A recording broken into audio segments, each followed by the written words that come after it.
Welcome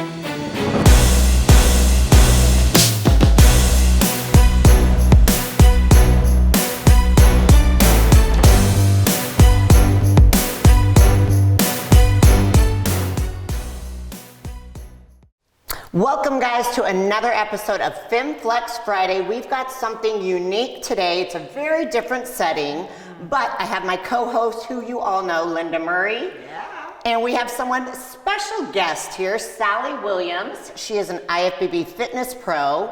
She's not afraid of the stage, let's say that. She's got a very accomplished record. She's had 2 pro wins. She's graced the Arnold stage 2 times.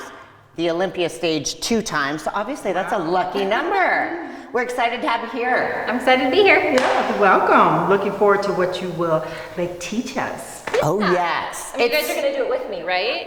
Totally, yes. In these heels, let's rock it. I've seen you We guys. all know that she can do it. No, but I've seen We you know guys that. on stage performing, and you have routines sometimes where they are wearing heels. And That is true. Yeah. People That do it. is true, yes. It's not the easiest thing, so maybe we're gonna try not to get injured today. We do not want that. So we're going to keep it simple and just stick with some of the basic skills. Yes. Yes, right. You know, it was interesting because this topic got brought up. Linda and I were chatting, and she was asking about fitness skills, and we do get that a lot. A lot of people say, how do you guys do what you do, or where do you even get started? So we came up with the idea, let's do a show and tell episode, fitness style, and you are the first guest, so you know, no pressure or anything, big expectations. But we're gonna start with some of the mandatories and then go into some exercises and skills that anyone can do at home if you're looking to change up your workout, challenge yourself. I mean, so many of these things are amazing upper body exercises for men and women. Yes. But before we do that, we gotta know a little bit more about you. Okay. So you obviously are an IFBB fitness pro. How many years have you been pro now? Well, I went pro in 2015, so 6 years. Okay. Wow. Yeah, so you've accomplished a lot already in those 6 years. That's fun. A lot of fun. And then you also have experience in gymnastics. So tell us a little bit about your background as an athlete, coaching, and what got you to fitness. So I grew up doing gymnastics, did it all through high school. I was a level 9 gymnast. I also coached, and I coached myself all the way through college, taught really high level gymnastics. I absolutely loved breaking down skills and making progressions, and also conditioning sport specific. So it kind of led into fitness a little bit, although I did feel like in my 30s I had to relearn everything. Wow. So for me, I did a lot of going back to what I did when I was coaching, and I really broke down the skills to learn them, because they're not exactly gymnastics, and even then you have to relearn it as an adult. Which that's important, because a lot of people think in the fitness division that you have to have years of experience as a gymnast, level 10, which level 10 is the highest level, and that if you don't have that kind of background, then fitness just isn't for you. And So true or you said false? you're level 9? I was a level 9. And Yep. 10 is the highest? Yep, level 10 is Wow, highest, very yeah. impressive. Yes. Yeah, but this woman has had no gymnastics background, Yeah, which- and is amazing. And so it shows that you don't have to have the gymnastics background. You just have to work really hard, and you have to try it. And that's why I really wanted to do this segments, because when I see you guys on stage, it's very intimidating. And I know a lot of, it's just amazing. You guys are up on there flipping, and I assume that you had a lot of gymnastic background. No. I mean, now that you guys know that, if you go back and watch the tapes and break it down, you'd be like, oh my gosh, the skills she does are like very cattywampus. But again, fitness is not gymnastics. So there's a lot of flexibility in what we can do regarding skills, which is what makes our division unique. You don't have to be a gymnast, you could be a dancer, you could have some of these, there's so many different genres of different styles of performance, and that's what makes our division unique. I think it's awesome when you start with something that you feel like you're good at, but then you have all those areas of opportunity to grow in, and so there's never an end to working towards something in fitness, and that's what keeps it exciting too. Yeah. So Sally, you said that it started like in your 30s. When did you first watch a fitness event and decide, that's something I can do that? I did all of that when I'm old school. So back in 1999, I had somebody come to me as a gymnastics coach, and I had to teach her a back handspring in her 30s, and I was super impressed. She was so muscular, and as a gymnast, we had, you know, muscle, and she was really embracing her muscles, and that's when I learned about fitness and bodybuilding. I see. And so I got to help her choreograph her routine. I never thought I would do it myself, just because you know, I don't always love getting out in front of people. I'm a little bit more shy, but by me doing it, it's helped me, you know, Yes. step out of my comfort zone. Yeah. Yeah, I think we all start out the first part of it, being in a bikini, because I know as an athlete, and my first time going to a bodybuilding show, and then I saw that on stage in a two-piece bikini, and I thought, oh, I don't know about Barely that. there, two-piece. Right, Yeah, you're like, whoa. Yeah. But it is a fun challenge, especially as an athlete, just to have something new. We always need things to kind of light our fire, keep us motivated and inspired. And that's what's fun. I think truly that's probably why we get so many questions, because people get in a rut. You get bored of your normal fitness routine. So it's fun to try stuff, but you gotta do it safely. And that is why we have the expert here to show us how to do things safely. But let's start with there's 4 mandatory fitness moves that any athlete that steps on stage in the IFBB and PC must have. And there has been some confusion what those 4 skills are. So we're gonna discuss those, and then Sally's gonna demonstrate it, because again, there's some modifications that you can do. Let's see, what are those 4 that we have? So the first one is a high kick. All you're gonna do is kick your leg.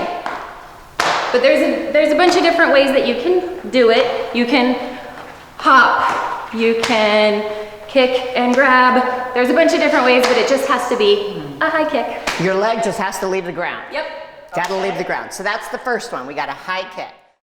The second one is a split. Can it be any split? It can be any split. Okay. I'm gonna show you my split.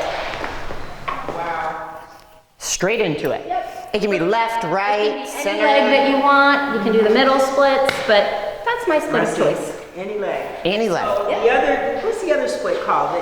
We used to call it the Chinese. Yeah, that's is like that a middle still- split. Like Middle split. Oh, yeah, I can't do that. So either. Any of them. Okay. Yeah. I like that. Which again is what makes it easier, because flexibility wise, say you have hip injuries or you're not that flexible, but you got one side split, Because all you I gotta can do is one. split as a cheerleader. That way. The first, Yeah. but never. middle. I can't do middle either. So I see, Yeah. so all people we're not all made to. Oh no, my hips all don't go kinds that of way. ways. I Mm-mm. got it. Thank you. That's great to know. Yeah. Yeah. Look at you on the fitness stage. I know, hey, you never know. All right, and then the third is a straddle hold. Now this is probably from the 4 skills the most difficult, so it does take some work. So you can do it with your hands in the middle. Hold yourself up. You can do it with one hand on either side, like that. Okay. You can even do, I'm not as good at this one, back here, like that. Wow. Yeah. Okay. And so those 3 movements are called A straddle hold. a straddle hold, and it doesn't matter You can Which- do any variety. any Yep. variety. It's basically elevating your lower body off the ground in whatever hand position works for you. So can you show me again the first one where you put your hands in front?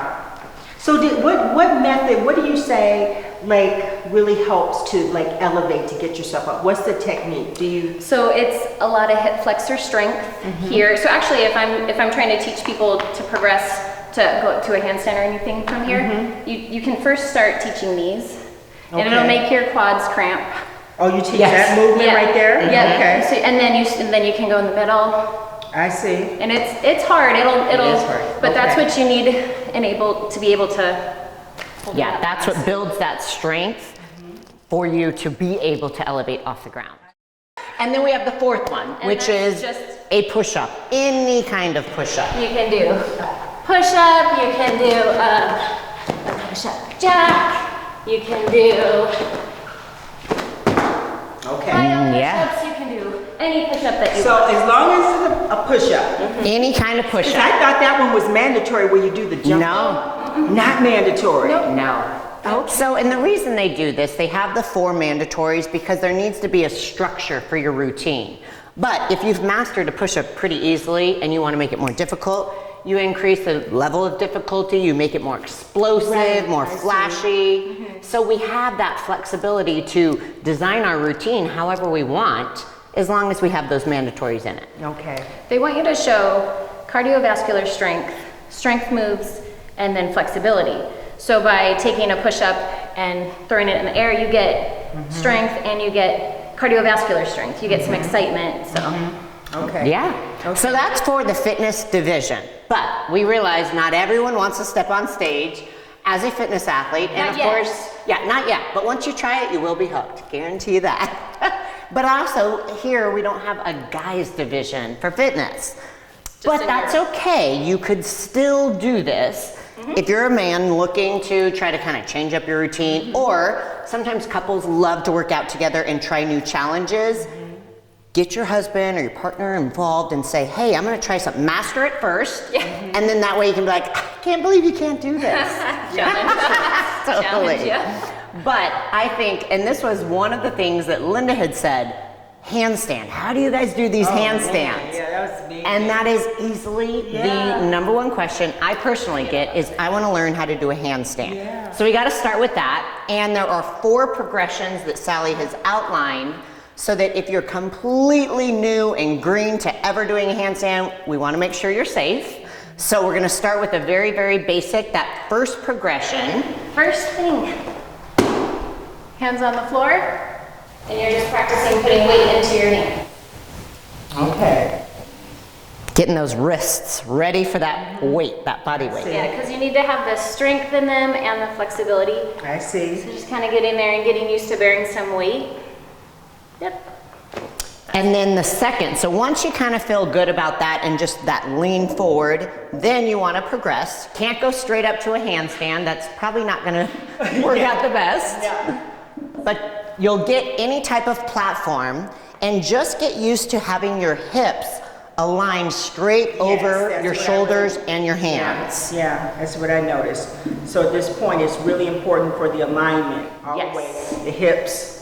Yep, straight and that's line. what's going to be difficult. But once you've mastered that, then you'll go on to the third progression, which is elevating a leg and making sure that you can still hold your balance here. Now, Sally's making it look way easy, just so you know, guys. Right. Wow. And then fourth progression is obviously being able to lift both your feet off I see. and hold that I handstand. see. Yep. And of course, a lot of core strength here in her. Wow. Yes. Amazing. Now, and the other thing too that I know Sally has told me, because she's helped me get my handstands a little bit better. They still need a lot of work, but They're awesome. up against a wall too is another way, because it is scary. If you've never done this, that balance of feeling like you're going to tip over or fall over can be scary. So you could do this exact same drill and progression against a wall so that you have something that will stop you. Yeah. One of the things that scares people about handstands is going, when you're all the way up vertical, it's scary because you can't see what's happening behind you. So if you learn what happens if you go past a handstand, then you get less scared. You can, because a lot of times people can't hold a handstand because they're Right. trying to hold it here instead of yeah, here. yeah. But it's scary to be here. Yes, yes. As soon as you learn what to do when you're falling out of it, Yeah. Which would be like a walkover. or a twist out or something. Okay. Yeah, Yeah. just stepping out, but again, it takes time. Like if you're upside down and you're going past, Yes, yeah. pushing the floor away I and see. twisting out of it. I got it. I Yes. Yeah, just so you're not collapsing. We don't want anyone to land on their head. Yep. Nope. And use a mat, because that's another thing. If you're not used to kind of having that weight bearing all on your hands, even though it's body weight, but don't realize. I know. I just that the easy. simple tips that you give are so helpful. Yes. In explaining, the Yeah. process of how you work your way into that and get to that level. So that was great information. And then we were going to talk about handstand walking. So that is another progression once you've really kind of mastered that. And this is what's great. I do these a lot in my shoulder workouts, just because I'm looking for big round shoulders, and these get the blood in your shoulders big time. Start and just transfer your weight. I see. And then you practice. Yeah. And then Wow. I know. Yeah, she makes it look way too easy. Yeah. This could, and you have to be realistic time-wise. So for somebody who's never tried this, with these progressions, how many times a week do you think that they should try it? And realistically, what are the expectations? I actually recommend short, maybe 10, 15-minute practices 5 to 6 days a week versus hour-long, because what you're learning to do is bear weight through your wrists, which really you haven't done a lot of. So you have to build up the strength, the flexibility, and then just the muscle memory to be able to hold it upside down. Okay. So shorter, 10, 15 minutes, 5, 6 times a week. Yeah. Versus wearing, because your wrists will get tired. Yeah. Kind of thing. So do you have any warm-ups or anything that you do prior to? You just jump in and start, like jump right into practicing a handstand or? I usually warm up my wrists pretty good because your wrists get pretty tired until you spent some time on your hands. So like in the beginning, how you start bending it this way, taking it back this way. Just making sure that it's mobile. Yeah. And then I'll have to warm up my legs if I'm doing any kind of shape or just like the Kicking up, yeah, because even that type stretch where you're just bearing your weight on your hands, Well, I got a cramp. Love it. And then we have another one, is push-ups, the one-arm push-up. Again, this seems to be something that people try all the time, but it's not the easiest, so you obviously want to try to start from somewhere. Do you always recommend, say, starting on your knees or starting in a true push-up position? I always think it's easier to start getting the feel for what your arms need to do with your knees down. And so, you just get a feel for, and also having the other hand ready to help you and trying both sides because you don't really know which side will be easier. Starting like that then, moving it. And you're, getting some weight back onto your legs as you're going until you kind of get the feel for kind of what you're doing. Yeah, and just building up that strength, because again, a one-arm push-up it's not easy. So that's a lot of stabilization. I never thought about it. I mean, I know like teaching people to do like regular push-ups. Right. That was the cheat, cheat form. Use your knees to help you as a spot. So it makes all the sense, especially if you're doing one-arm push-ups. Right. Because it does. You have to take the time to build up that strength in your upper body in order to be able to truly have your arm back, do a legit one-arm push-up, and not fall flat on your face. So, which is what we're trying to avoid, obviously. Another trick though is when you are trying to take your knees off is to put your feet apart so that you have kind of a wider base of support. And then, you do the same thing where you use the other hand to kind of help you until you feel. Yeah, so having the feet wider makes it easier, so not so much weight is on your upper body. You can kind of transfer that weight in your feet. I see. So you're saying when you actually do the movement, having the feet apart versus the legs apart versus like in way we are in a normal push-up. Yeah, in a normal push-up. So the closer the feet are together, the harder it is. I see. The wider your feet are apart, then it's easier to get that one-arm push-up. So as you're learning, you slowly bring your legs in, and then you're getting ready to do a legit one-arm push-up. Okay, I love this. Yes, yes. So these are a lot of fun tips that you guys can try and implement into your own workouts. And of course, if you are looking to get involved in the fitness division, you can always look up the requirements, these mandatories. Again, NPC News Online has a very detailed list that you can go to and reference. And the fitness division, we are always loving to offer information and knowledge and help. So for anybody who is wanting some more detail or some further knowledge, reach out to any of the IFBB fitness pros. I know we are more than willing to help. And Sally, your knowledge, your experience has been incredible because you actually have the knowledge on how to do these skills properly and the techniques and the training. That's a lot of fun. Yeah, you're coach too. You coach. Yeah. Oh yeah. So all sorts of fun stuff, and of course it only progresses from here. So tell it, what do you have in store for this year? Are you stepping on stage? I know I want to do the Wings of Strength. Arizona Pro, you know. Yay. Beyond that, I'm So you're- open to seeing what happens. You're getting in prep now. Well, you look like you're in shape and you're ready to go. So hey, maybe we'll see you on stage sooner. But in the meantime, thank you so much for joining us and offering this wealth of fitness knowledge. And thank you for joining us, Linda Murray and myself, for another fun episode of Fem Flex Friday.